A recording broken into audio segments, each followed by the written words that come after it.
Let's go, it's the Whitey Show. Whitey Show. Whitey Show. Whitey Show. Whitey Show. Which one, old man, that ain't got to shake your head? Get that side check, put it in pockets till I get back.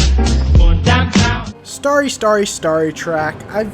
I'm gonna be honest, I've never been a real huge fan of the series or the shows or the past movies. I did really love the reboot though, and I loved the shit out of Into Darkness as well. So I have to say that I was a bit hyped when I put this game into my Xbox. The story takes place between the first reboot and the second title, Into Darkness, or second movie, whatever. Kirk and Spock do a little bit of exploring. They find more than they wanted though. Big, ugly mofos pop up in your face and want to eat you like rawr.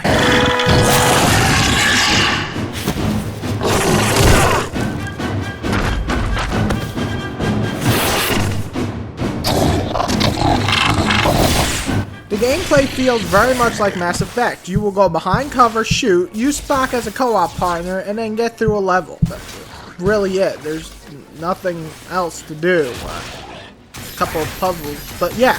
So it's straightforward. You know, hack some panels, do some puzzles, and shoot. Which one, old man, that ain't got to shake your head? Get that side check, put it in pockets till I get back. Going downtown. The good is limited. You got the whole cast from the new movies, which is awesome. Also getting to see the new look on the Gorns, or Gorn, or whatever you want to call them, are pretty cool. I've seen the old one, and they kind of looked funny, but that's back in the 60s or 70s. These guys look like the Lizard from Spider-Man. The gameplay is also solid enough that it's playable. If it's not always glitchy, I'll get to that in a second. So if you're looking to go on a mission with the new crew of the new Star Trek movies, it's playable enough to beat.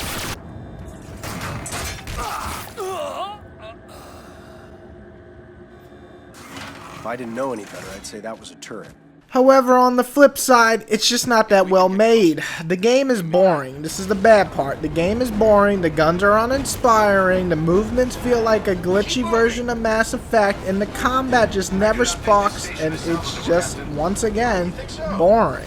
The guns aren't special, and they feel like they've been copied over every other third-person shooter out there. The delivery from the actor is definitely a bit flat, and the story goes nowhere really interesting. The uglies are the bad glitches. They are there, and they are annoying. You might have to restart the game a couple of times to actually finish. I also gotta say that I dislike the fact the game just doesn't try anything new despite getting a 2-year treatment.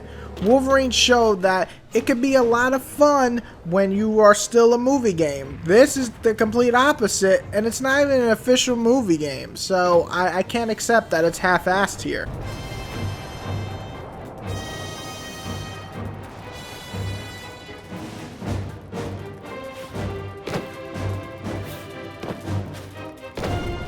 Which one, old man, that ain't got to shake your head?